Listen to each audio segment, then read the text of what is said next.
Do people name their computers like they name their cars? Is naming cars a common thing? Is that a Southern US thing? It really feels like a Southern US thing.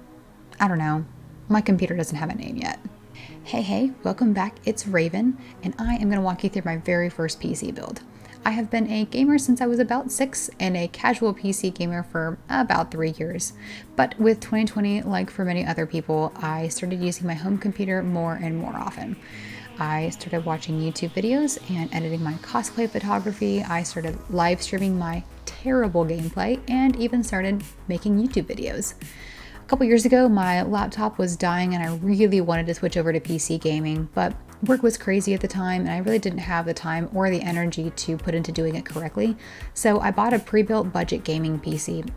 It worked for me for a few years, but I kind of always regretted that decision. However, with the new activities and the sheer amount of time that I spend on my computer, the increased load was really obvious. Video editing started jumping around, games were lagging, streams would buffer at the lowest possible settings. It became painfully apparent that it was time for me to graduate to a new PC. So here's what I started from. My previous pre-built PC came with an Intel i5 7500 processor and a NVIDIA GTX 1060. Just a base 1060. I had 16 gigs of RAM, that is 2 8s, not 2 16s, and a 250 gig SSD that filled up quickly, seeing as how most of my games I play are like 30 gigs apiece. Some of the other pieces included an ASRock B250 motherboard, a 1TB hard drive, and a 500 watt power supply. Like I said, it was a budget gaming PC, and that was budget for a few years ago. So, using PC Part Picker's website, my local computer center's website, and a couple of trusted friends who have done this before, I picked out all of my new parts and made sure they were compatible with each other. Now, this was more money than a budget build, but I knew I was going to be using this computer for activities that required higher processing powers, so I decided the investment was worth it. I started with an AMD Ryzen 7 3700X CPU and a NVIDIA RTX 2080 Super. As luck would have it, my brother was upgrading his graphics card and was willing to sell me his lightly used one, which is why this is the only piece not in a box. I got two 16 gig sticks of RAM and a 500 gigabyte SSD. All of that was paired with a 2 terabyte hard drive, the B550M Steel Legend motherboard, and a 750 watt power supply. I also purchased the Corsair carbide case for it all to go inside. As you can see, I got as much possible that could be RGB controlled because, well, why not? I stare at it for at least 5 hours a day, significantly more on weekends. I might as well make it pretty to look at. There are two pieces in here that I actually ended up not using, and those were the liquid cooler and the Wi-Fi card, since my motherboard is not Wi-Fi enabled. However, the GPU is a beast and covered my only appropriate PCI slot on my Micro ATX motherboard, so instead of using that, I used a USB Wi-Fi adapter for the rare times my PC is ever relying solely on Wi-Fi. Also, it is important to note that Bruce, my cat, insisted on helping throughout.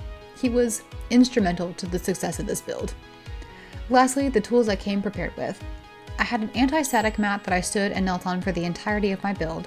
Scissors, my pocket knife, and cable cutters all came in extra handy, as did the screwdrivers with several bits. I bought extra thermal paste just in case, although I didn't end up needing it.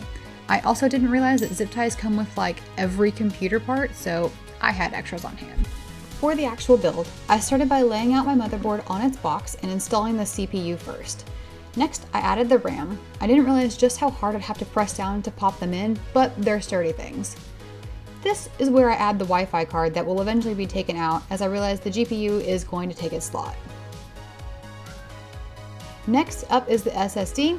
I ended up moving into the primary slot that's hidden under this guy. And then for the cooler. This took me several minutes of reading and rereading the instructions because I didn't want to mess up the thermal paste that was already loaded onto the bottom.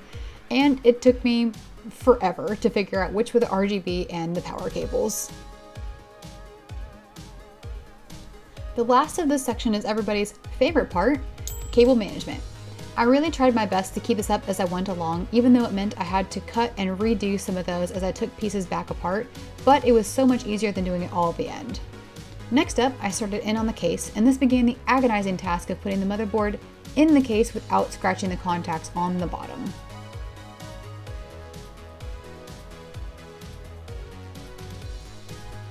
Attaching the cables was a pain in the butt. I probably spent 30 minutes just in the manual making sure I wasn't going to mess up pins, which, surprise, surprise, I did accidentally bend the USB cable pins the first time and had to fix them.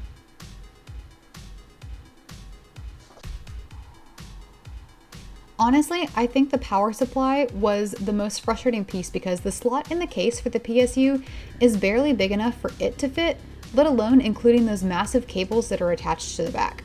It probably took like 20 minutes of angling the darn thing just to finally get it to slip into the hole, and even that was an accident. I'm honestly terrified to have to replace a power cable.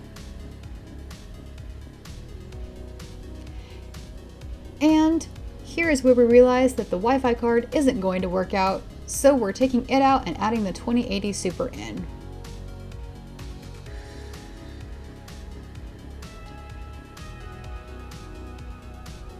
Lastly was attaching all those power cables to the right places. We started with the GPU.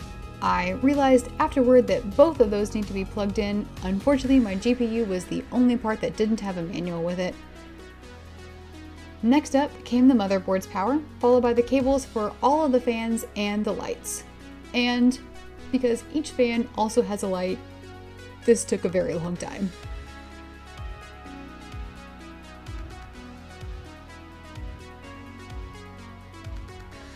After that, I attached the cables for the hard drive, and then finally moved into more cable management.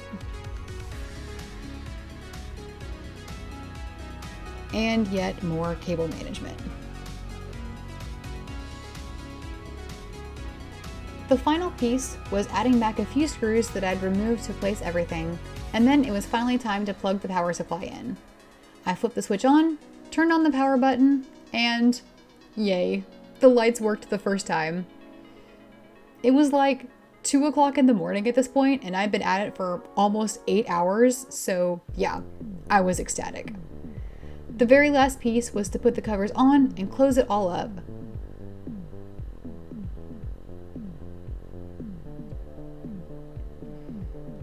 Because it was so late, I didn't immediately connect it to a monitor, but after some troubleshooting with a friend, we moved the SSD to that primary slot, hooked the second power cable up to the GPU, and it worked. Finally, here she is, all lit up that first night.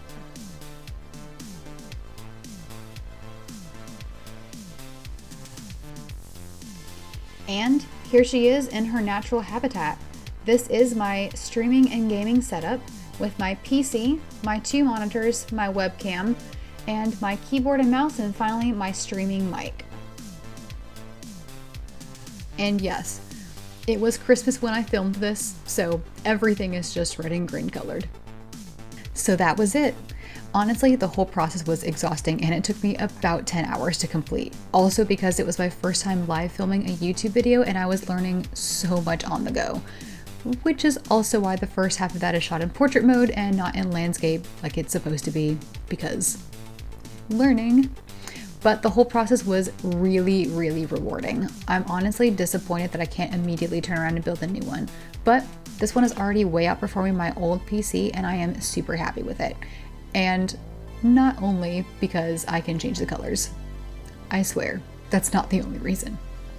If you made it this entire video, thank you. And if you want to keep chatting with me about my new PC, about gaming or cosplay or generally nerdy stuff, I live stream my gameplay every Tuesday, Wednesday, and Sunday on Twitch. You can check out my Instagram or my Twitter for gaming or cosplay updates, or join my Discord for just chatting with me. All those links are in the description.